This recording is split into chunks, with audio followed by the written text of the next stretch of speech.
Get ready with me for বিয়ে বাড়ি। আমি শাড়ি পরে রেডি হয়ে গেছি, এবারে করব মেকআপ। আমি 10 মিনিটে মেকআপ করি।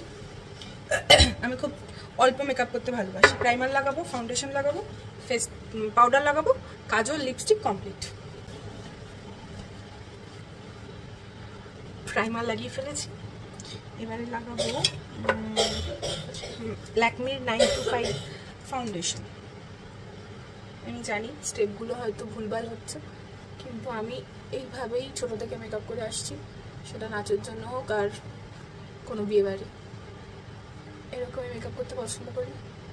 আমার কাছে ব্লাশ ব্লেন্ডার কিচ্ছু নেই, তোমাদেরকে আগের ভিডিওতেই আমি বলেছি একটা ব্লেন্ডার আছে যেটা আমি ঠিক ইউজ করতে কমফোর্টেবল ফিল করি না, ঠিক আছে?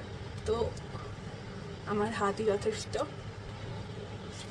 এই শোন না, সর আমাকে একটু ড্রেসিং টেবিলটা ছাড়, একটু কানের দুলটা পরি।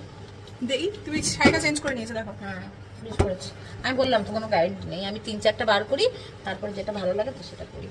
আচ্ছা, আমি ফাউন্ডেশনের পর আমি লাগাবো হচ্ছে ফেস পাউডার। সব আমার জিনিস পরে, দেখো কানের দুলটা আমার পরে নিয়েছে। তোর মানেই তো আমার, দেখো আমার ওগুলো ছোট থেকে পরে পরে বড় হয়ে গেছে, কিছু করার নেই, ঠিকই আছে। আমাদের হাতে আসলে বেশি সময় নেই, অলরেডি 8টা বেজে গেছে। বাবা আমাদেরকে 8:20 টাইম দিয়েছে, জানি না 8:20-তে বেরোতে পারবো কি না। রেডি, আমার মেকআপ কমপ্লিট। এবারে চুলটা করব আর গয়না করব। এগুলো এমনি কেমন লাগছে?